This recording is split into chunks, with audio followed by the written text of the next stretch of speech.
Hey guys, welcome. Good evening. I hope you all are doing well.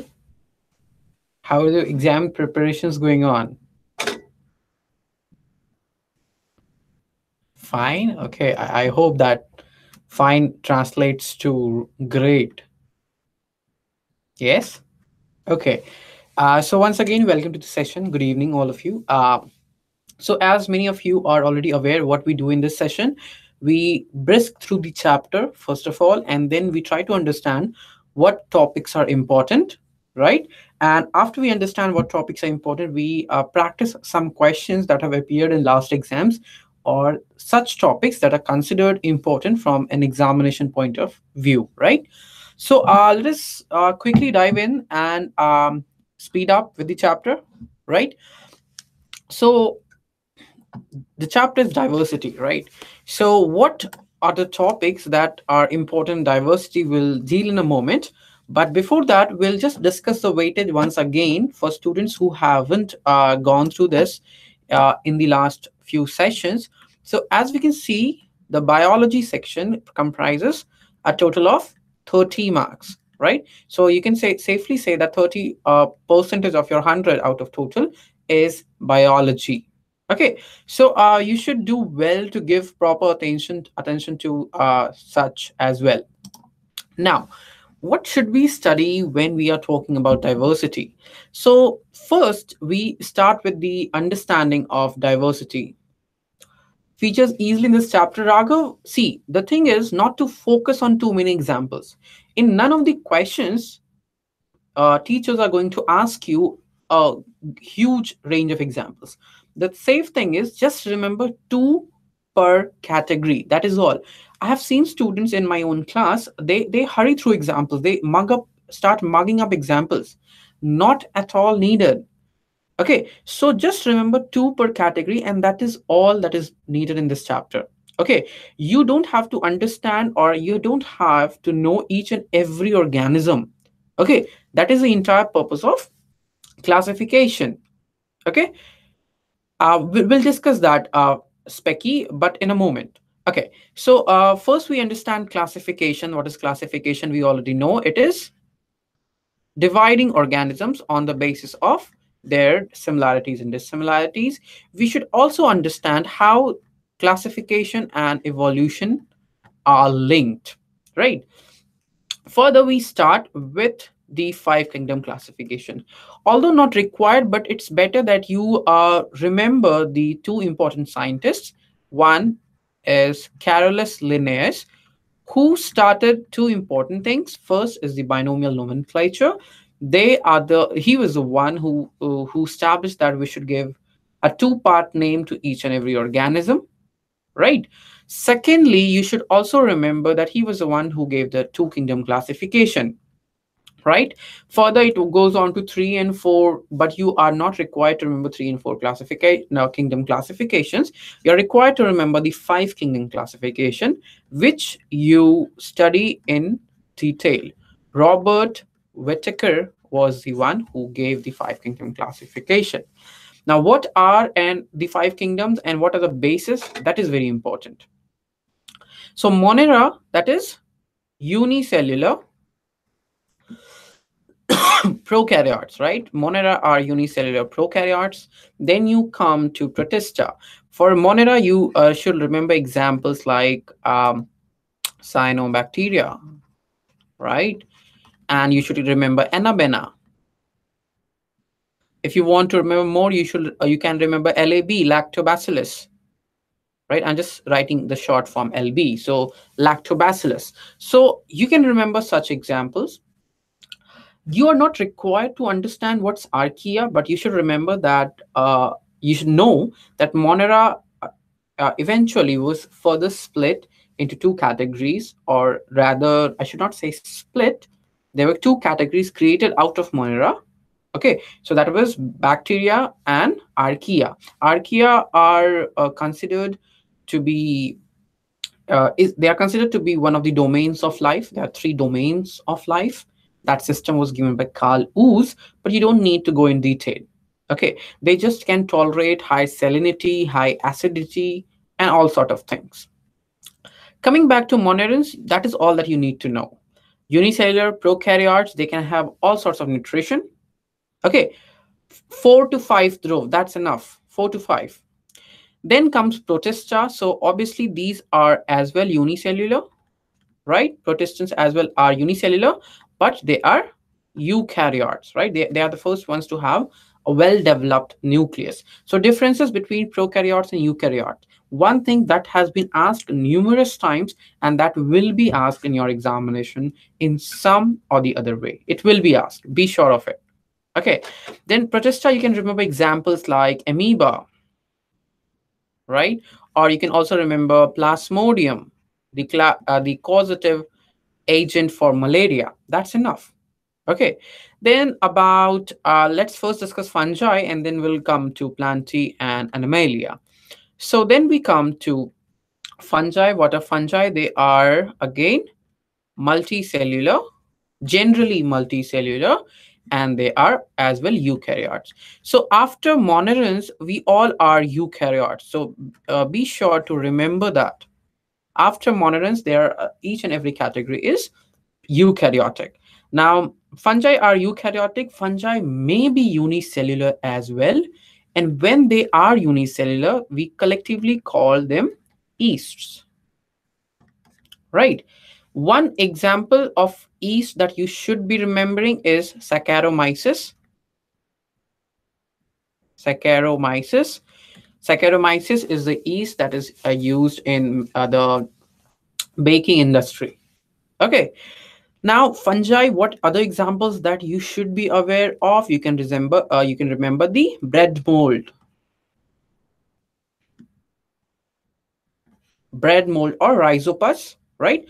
Protozoa comes in a category of protista. Protozoans are basically organisms which with their protistants which ingest food like plasmodiums, leishmania. Again, don't remember too many. Okay, weave a story. Dhruv, always weave a story. That first development was eukaryotism. So came protista. Then after protista, what was the next development? Think like that. Okay, so yes, think always it like a story. How it happened. Don't try to remember categories. Try to weave a story out of them. Okay, okay. So bread mold, we know fungi. Then you should remember that fungi have many modes of nutrition, right?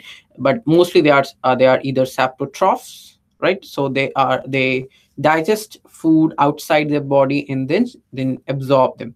They release enzymes outside and then they absorb them. Okay. Then we come to the two kingdoms which are discussed in more details even in your syllabus and which are more important even as per your syllabus. That is Plantae and Animalia. So what do you need to remember about Plantae? You should remember the 5 further divisions of Plantae. Okay. Now, how to remember this? Again, remember as a story. So Thallophyta are Plantae, but when the differentiation of roots, shoot, and trees, bryophyta was called. So we can say that bryophytes are plants which are with a differentiated sort of body. What is agnatha and gnathostomata? Agnatha are organisms, mainly vertebrates, which do not have jaws, jawless vertebrates. Gnathostomes are all jawless, or all with jaws, like fishes or all the tetrapods.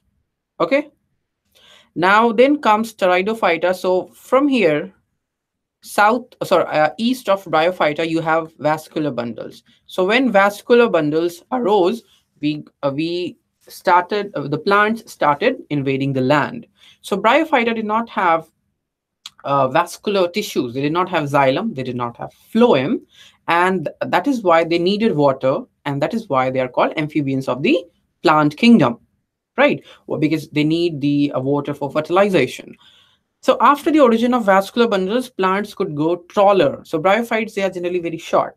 So if you remember the examples for bryophytes, it's Rixia, Markensia, that's all. Don't remember too many. You will end up confusing yourself. Rickettsia and Markensia. Uh, you should have letter and make a sentence out of it. which can help. See, Krishna, there are chances that you'll end up confusing yourself. Don't do that. Okay. Then let's come to pteridophytes. So pteridophytes are like Marsilia is one example. You see, only go for NCRT when examples are concerned. Don't look outside NCRT when you're dealing with examples. Not at all required. I know schools have specific curriculums, but even they don't span too much outside the NCRT when it comes to you know, examples. So you don't need to. Okay. Then comes gymnosperms. So gymnosperms were very successful, more successful than pteridophytes because they had seed. So seed plants. So both gymnosperms and angiosperms are seed plants. Okay. So yes, Sachin, please feel free to ask if you have a question. Let us try to address that. Okay. So seeds, they arose in gymnosperms. Example can be pine, cycas, and that's it. Then came the angiosperms. Angiosperms are flower. They have very conspicuous reproductive organs. Examples, there are many. Everything, every flowering plant that you see around yourself is an angiosperm. A mango, rose, everything is angiosperm.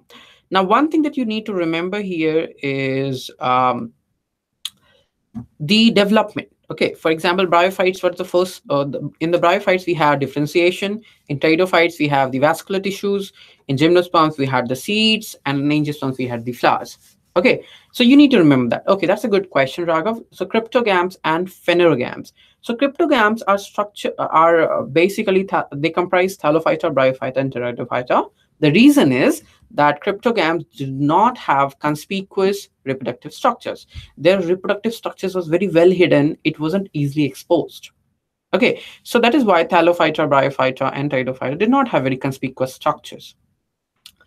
When coming to gymnosperm, we have cones, which are very easily visible, and they are reproductive structures of the gymnosperms, right? So we are easily able to identify that, and hence gymnosperms and angiosperms are called phanerogams.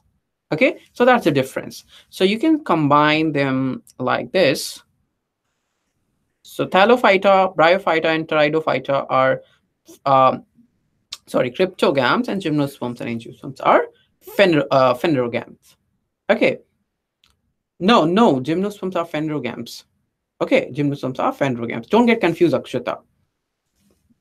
Okay, then we come to Animalia. Now, this is where it gets very confusing. Now, why? Because you have too many of them. Okay, so again, you need to remember it via examples. What happened when? Okay, that is what I have found to help. Found that helps me. So, poriferans, they are sponges. They have spores all over their body, right? Then we learn about coelentrates. They are also acoelomates. They don't have a coelom. Platyhelminthes, the nemathelminthes.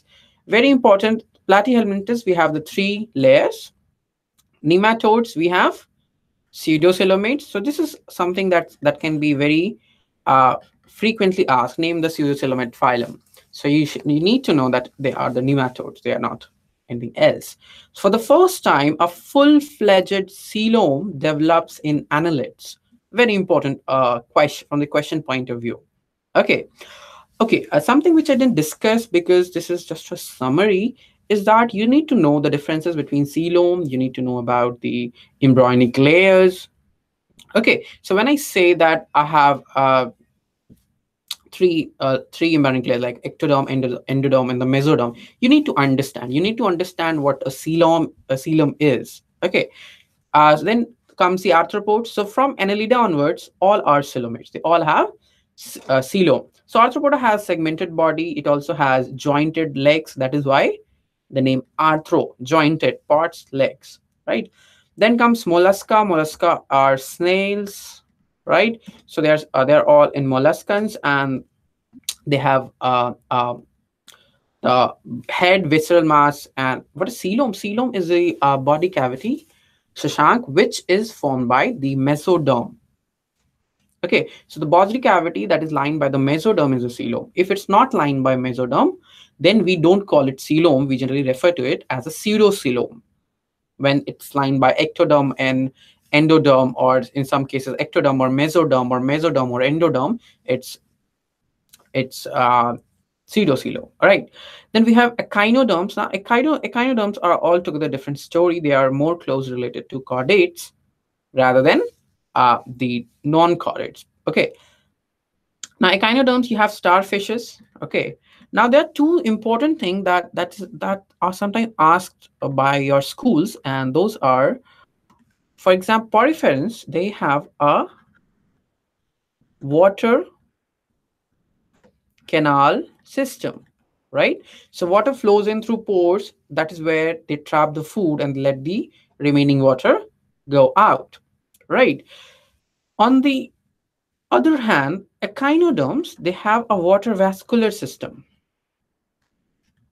Now, generally, I have seen people getting confused in these two. So water vascular system is what they don't have a coelom. They don't have a coelom, Rakov. They don't. So it's acyl. They are acylomates. Okay. Now coming back to water canal and water vascular system. Water canal system, basically they are ports in poriferans from where the water is driven in. It's filtered, food is captured, and the water is thrown out via the cavity that is called osculum. Water vascular system, on the other hand, is in the starfishes. Water is absorbed, it's passed through the canals. Okay, so there's a ring canal. This flow chart, Nayan, will be available on the YouTube. The entire video is available on the YouTube. You can easily crop it there afterwards. Okay, then so that gives rise to its ability to drive the tube feet. So tube feet can move because of this water vascular system. Hemocyanin is a pigment. Like we have hemoglobin, they have hemocyanin. Okay. Cnidarians have body cavity. No, they don't have a coelom. See, when I say body cavity, if it's not lined by mesoderm derivatives, it's not a coelom. Okay. Now coming to vertebrates. Now you should understand here that generally speaking or generically speaking, we divide Animalia into vertebrates and non-vertebrates. Vertebrates are those which have vertebral column. Invertebrates are those who don't have a vertebral column. Okay, but there is a structure that gives rise to vertebral column, that is notochord, right? So if the organism has a notochord, it's a chordate. If the organism does not have a notochord, it's a non-chordate. Beside the other three features, notochord is one of the feature. First thing. Second thing is, so the notochord develops into vertebral column. So I can say like that, I can understand it like this. Let's say, let's understand it like a number line. So if these organisms have a notochord, I will call them chordates. If these don't have a notochord, I will call them non-chordates. Not necessarily will every notochord develop into a vertebral column. So some chordates, the notochord can develop into the vertebral column. In some, it doesn't develop into vertebral column. And in some, notochord itself is not present. So they don't have a chance of having a vertebral column. So these are invertebrates. So don't let this confuse you in future as well. No, fishes have a vertebral column and fishes have a notochord as well, Akshita. Don't get confused. This group of organisms who have notochord in some stages sometimes are sometimes protochordates. So protochordates are ones in which vertebral column is not developed, but still they have notochord sometimes throughout their lifespan and sometimes not even throughout their lifespan. Okay, so this group here, right here, is protochordate. Okay, so that is a summary of this entire chapter. Then you have these sub groups like Pisces, Amphibia, Reptilia, Apes, and Mammals. You need to remember their features, 4 or 5 each. Not Don't go into too much of detail. I will advise this. Then where does a notochord develop in non-chordata? If they are not chordates, if it's a non-chordate, there won't be a notochord, right? Now, what are the important topics that can come in exam from this? So, earthworms body segmentation. It's important. It has euro means tail in Eurochordata. Yes, I think. Okay. So a phylum under vertebrata. Very frequently you'll find questions from vertebrata phylums. Okay. For example, you might find question about fishes. You might find questions about amphibians, reptiles, number of chambers of a heart. So these questions come very often. Now, in Plantae, the distinguishing characteristics are very important. So, vascular bundles, sorry, differentiation, then vascular bundles, then arisal of seed, then arisal of flower. All of these are important. Okay. Now, practical based question. Now, there are two practical based questions that can be asked in your practicals. And I have found that monocot versus dicot is very, very famous among teachers. So, more often than not, they ask their students about the monocot versus dicot. So make sure that you know that. Sometimes, or in some schools, they also ask about the model earthworm or the model cockroach. Okay, so just follow the diagram that is given by your school specific manuals. Don't go for detailed diagrams from 11th or 12th standard NCRT, not at all needed. Only basic labeling is needed, like the mouth, the clitellum. Okay, and then cockroach, you can be asked about like the four wings and hind wings, the legs. You should be able to uh, point out the compound eyes, the jointed legs. That's it. Okay, sir, if non-chordates don't possess notochord, then why we made and the phylum for it? Should we should keep it in some other? Non-chordate is a generic grouping, Raghav, where we are placing such phyla which do not have a notochord. It's not a phylum. Non-chordate is not a phylum. It's a generic grouping. For example, you group fruits and vegetables. Not specifically, they're biologically true. So we have just grouped it like that. Stationary. When you say stationary, you group all things related with the study. So are Thallophyta and all classes in the Plantae kingdom? Yes, they are. For you, as per NCRT, Thallophyta is in the inside. You have to study about algae there. Okay. See, Aria, cephalochordates and urochordates are protochordates. Okay. So protochordata are of two types, cephalochordates and urochordates. Okay, guys. Now let's focus on the questions.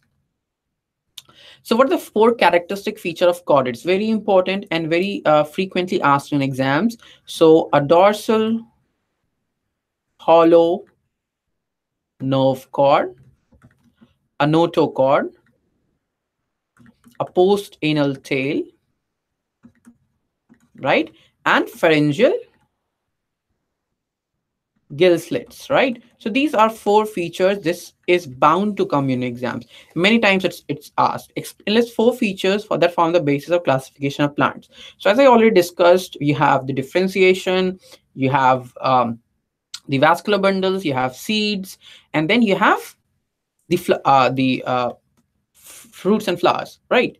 Describe nutrition in amoeba. A very, very famous question. This one is why? Because certain times they are asked to draw. So when you're asked to draw, you should be able to draw the amoeba. So you can draw amoeba, something like that.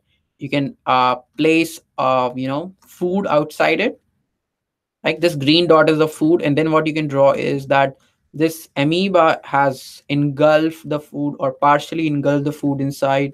Now food is there, and then what you can do is you can circle the entire amoeba, make a food vacuole, and draw the food inside it, right?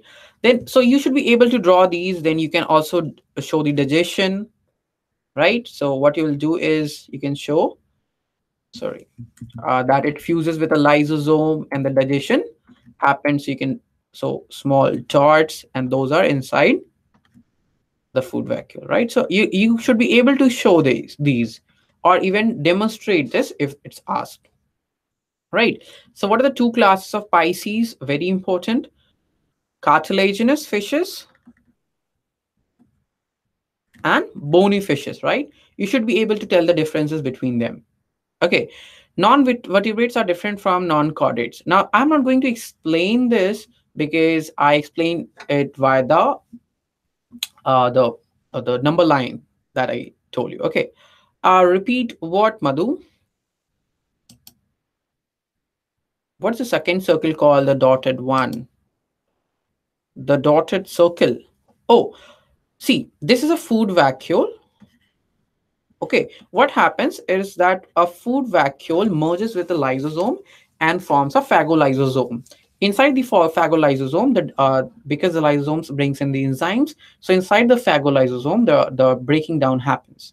Okay, in open circulatory system, Debrata, what happens is the blood flows through open spaces or sinuses. Okay, these sinuses or open spaces are collectively called hemocoel. HAEMOCOEL. Yes, Paramji, that's correct. Sharks are cartilaginous, and when you are talking about bony, you have many. Rohu, Katla, all of those are bony fishes. Now, differences between a monocot and dicot. As I already outlined, these are very important questions. This can be asked. Okay, so let's try to answer it right now. A monocot versus a dicot. Now, first difference is pretty easy. One cotyledon, right? Am I correct? And here we have two cotyledons. Okay, Raghav, I'll answer that, but let's first finish this. So a monocot has parallel venation, a dicot has reticulate venation, right? Then what are the others? The taproot and the fibrous root system, right? So you got to enlist at least 4 or 5 such differences with examples. Now, Ram observed an algae under a microscope which had spirally arranged chloroplast. An important question, which can be asked. Why? Because when you're attempting practicals, they are asked certain times. Okay, so spirally arranged chloroplast. We know that the organism is Spirogyra, right? So this is what a Spirogyra looks like, where you can see that the chloroplasts are formed in a chain and they are spirally arranged, right? So you should be able to draw this, okay, not in this this accurate fashion, but a basic. Okay, now, though I have already discussed this in my past classes, but I should tell you these again because some students might be new here. So, when you are attempting questions, these are some things that can get you a good score, So, flowcharts. So, let's say they ask you, what are the kingdoms? Sorry, what are the phyla that there are in animal kingdom? Okay, so it's better that you explain them by drawing flowcharts rather than writing all the names in a line. This is very, very important. Now use examples. Now, again, very important, don't mug up examples. Two, that's enough. That's all that you need, not more than that. Don't mug up too many examples of facts. Don't mug up each and every exception, each and every connecting link, each and every living fossil. Don't at all do that. Not at all needed for your level. Follow marks plus one scheme. That means if it is 3 marker question, I will at least give 4 points, not 4 sentences, 4 points plus examples. Okay, don't. Okay, and never forget to revise a question paper. It's very important.